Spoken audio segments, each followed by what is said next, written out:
Message du Seigneur pour les pasteurs, les évêques et les chrétiens, reçu par Augusto Macango le 6 mai 2011. Le Seigneur m'a rendu visite le matin, dès mon arrivée dans le bureau.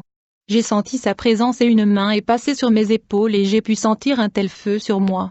J'ai entendu la voix de l'Éternel me parler et il a commencé à dire, écris-le, et dis-leur, ainsi dit le Seigneur Dieu aux pasteurs, évangélistes, évêques et autres serviteurs, le feu de ma fureur va vous consumer, et vous ne serez pas enlevés, parce que vous avez abandonné mes manières, et vous avez fait de mes brebis vos propriétés personnelles et votre source de revenus. Ce jour-là je ne veux pas enlever ces pasteurs, évangélistes et servants, qui ont marié la prospérité, au lieu du message de repentance, de conversion, de ma venue imminente et de l'enlèvement. Les pasteurs ont oublié leur Dieu et sont fiers du pouvoir que je leur donne au lieu de me rendre toute la gloire et l'honneur. Les prophètes prophétisent faussement, et les prêtres gouvernent par leurs moyens, et mon peuple aime voir cela, et que ferez-vous à la fin? Jérémie 5 verset 31, l'église qu'ils prétendent être ma maison est devenue un théâtre de divertissement ayant pour auteur les pasteurs, les évêques et les huissiers de l'église.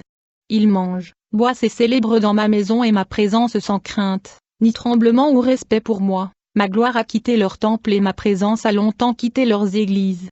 Ils seront détruits s'ils ne pleurent pas et ne se lamentent pas amèrement dans la repentance devant moi leur Dieu. Mes serviteurs ont été corrompus avec le monde, et ils sont en train de préparer des plans pour introduire encore plus profondément les idéologies du monde dans l'Église. Ils célèbrent la fête de Saint-Valentin dans l'Église et célèbrent la journée internationale des menteurs dans l'Église, et ils disent au jour des funérailles aujourd'hui est la journée des funérailles. Laissez-nous donc nous habiller en couleur noire. Ainsi, ils ont tous été corrompus, les pasteurs, les évangélistes et les évêques ont prophétisé des moments d'abondance, un temps de délivrance et de prospérité, alors que la calamité, le tourment et la destruction arrivent dans le monde. Mes serviteurs n'écoutent plus ma voix. Ils se sont corrompus avec le monde de telle manière qu'ils ont quitté mes voies. Ils ne me cherchent pas dans la prière, le jeûne et la méditation de ma parole. Ils ne font que jeûner et prier pour demander de ma part des dons de guérison, des miracles et des prophéties pour leur propre profit. Et ils disent même, je vais préparer un message pour la prédication. Je vais préparer une conférence. Je suis tellement occupé par le conseil des fidèles. Je dois prendre soin des fidèles et je n'ai pas le temps pour Dieu, qui est le propriétaire des brebis. Ces pasteurs ne seront pas ravis dans l'enlèvement, dit le Seigneur des hôtes. Si vous avez ma peur, alors arrachez vos vêtements, déchirez vos cœurs, vos esprits, et avec des larmes dans la repentance. Je veux une repentance nationale de l'Église, des lamentations et des pleurs. Habillez-vous de la poussière et pleurez en vous repentant, sinon vous ne viendrez pas avec moi au paradis. Mes brebis mangent des aliments pourris et envoûtés issus de messages de prospérité de mes serviteurs, et ces pasteurs patrons investissent dans l'avenir avec des projets de construction des bâtiments des églises. Mais ils ne savent pas que tous ces projets seront interrompus par la destruction soudaine causée par la calamité qui va intervenir bientôt. Après avoir ravi mon épouse de cette terre, ces projets de construction ne seront pas réalisés car ils seront tous détruits par la ruine soudaine, c'est simplement des investissements vides qui n'aboutira à rien. Au lieu de prêcher la vérité, ils sont en train d'investir dans le vide, ils devaient plutôt investir en prêchant la vraie parole incorruptible. Il devait plutôt prêcher sur la prospérité de l'âme et de l'esprit par le moyen de la repentance et la vie éternelle. Ainsi dit le Seigneur, combien j'aime mon épouse qui me cherche tous les jours et craint mon saint nom. Mais le temps a fini, le temps est terminé. L'heure arrive maintenant où je veux prendre mon épouse avec moi. Immédiatement après cet événement de ravissement, les catastrophes, les calamités et les tourments horribles, qui ne se sont jamais produits avant sur la terre détruiront de manière désastreuse la vie et les âmes vivant sur la terre. Car alors la détresse sera si grande qu'il n'y en a point eu de pareil depuis le commencement du monde jusqu'à présent, et qu'il n'y en aura jamais, et lorsque mon ennemi prendra contrôle de la terre, il n'y aura plus de repentance, plus de temps pour me rechercher, parce que je ne répondrai à aucune prière, la grâce ne sera plus, et mon Esprit Saint ne sera plus sur la terre. L'ennemi prendra le contrôle et vous allez grincer vos dents et vous allez gémir dans vos cœurs, il y aura le tourment et le brisement. Et donc brisez votre cœur maintenant et faites-le couler le sang pour la repentance, arrachez vos cœurs dans la repentance en cette dernière seconde du temps qui reste, sinon la colère horrible s'abattra sur vous. Ce peuple a un cœur indocile et rebelle, ils se révoltent, et s'en vont. Ils ne disent pas dans leur cœur, craignons l'Éternel, notre Dieu, qui donne la pluie en son temps, la pluie de la première et de l'arrière-saison, et qui nous réserve les semaines destinées à la moisson. C'est à cause de vos iniquités que ces dispensations n'ont pas lieu, ce sont vos péchés qui vous privent de ces biens, car il se trouve parmi mon peuple des méchants, ils épient comme l'oiseleur qui dresse des pièges, ils tendent des filets, et prennent des hommes. Comme une cage est remplie d'oiseaux, leurs maisons sont remplies de fraude, c'est ainsi qu'ils deviennent puissants et riches.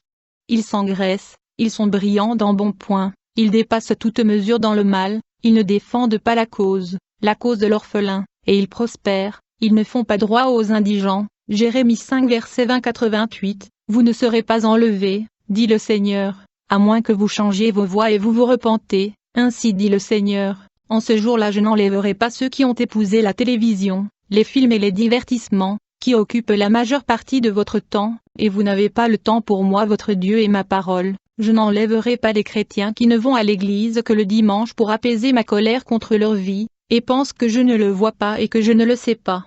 Les dimanches, ils ne vont à l'église que pour montrer leurs plus beaux vêtements et se parler entre amis. Ma maison est devenue un club de réseau social. Moi Jésus-Christ votre Seigneur, n'enlèvera pas ceux qui passent des heures et des heures devant la télévision, et ceux qui passent leur temps à lire des romans, parce que ces choses sont devenues leurs conseils les romans et les enseignements scientifiques. Au lieu d'avoir le Saint-Esprit comme meilleur ami, chaque croyant qui a oublié de chercher mon Saint-Esprit et qui a pour meilleur ami la télévision et d'autres idéologies scientifiques démoniaques, au lieu de ma parole, sera laissé lors de l'enlèvement pour faire face à l'Antéchrist et à la marque de la bête. Les démons ont réussi à s'infiltrer au sein de l'Église et l'Église aujourd'hui a été modelée par le caractère de la théologie enseignée par des démons, au lieu de ma parole, et mon caractère le Christ le Seigneur. Une Église comme celle-ci sera laissée derrière. Je veux laisser derrière ceux qui vivent leur vie en commercialisant leur corps avec des vêtements indécents, mettant en valeur leur poitrine et exposant leur corps. Ceci est certainement le modèle du monde. Ces chrétiens me disent leur Dieu, Seigneur, je t'ai déjà donné mon cœur et c'est assez. En ce qui concerne la partie externe qui est mon corps, laissez-moi m'en occuper en m'habillant comme je le veux. Laissez que ça soit connu aujourd'hui que je vous ai déjà laissé vivre et profiter du monde et être avec le monde. Ne savez-vous pas que je suis un Dieu jaloux?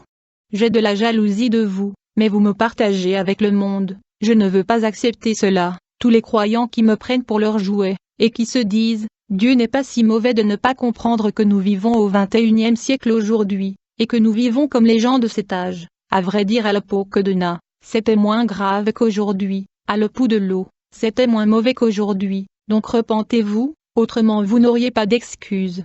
Je ne ravirai pas ceux qui achètent, vendent et travaillent le journée qui m'a été destinée comme journée de culte, le dimanche ou samedi, quel que soit le jour choisi par vos dirigeants, il convient que cela soit pour moi seul, je suis votre Seigneur. Cette journée doit être sanctifiée et réservée à moi seul. Les gens ne respectent pas leur Seigneur et Dieu.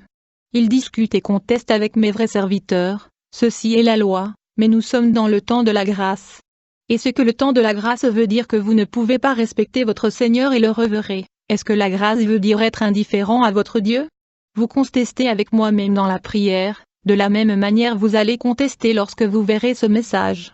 Je n'enlèverai pas les voleurs, les orgueilleux, les croyants mondains qui ont comme meilleurs amis ceux du monde et qui se corrompent avec le monde. Moi, ton Seigneur et ton Dieu, je t'ai ordonné de se séparer d'eux et de n'avoir rien à faire avec ceux du monde. 2 Corinthiens 6 verset 14-17. Ce jour-là je ne prendrai pas avec moi ceux qui calomnient mes servants et pasteurs qui portaient ma parole et mon nom. Malheur à ceux qui enlèvent et ajoutent à ma parole de la prophétie, ceci est ma position, acceptez-le ou laissez-le, dit le Seigneur.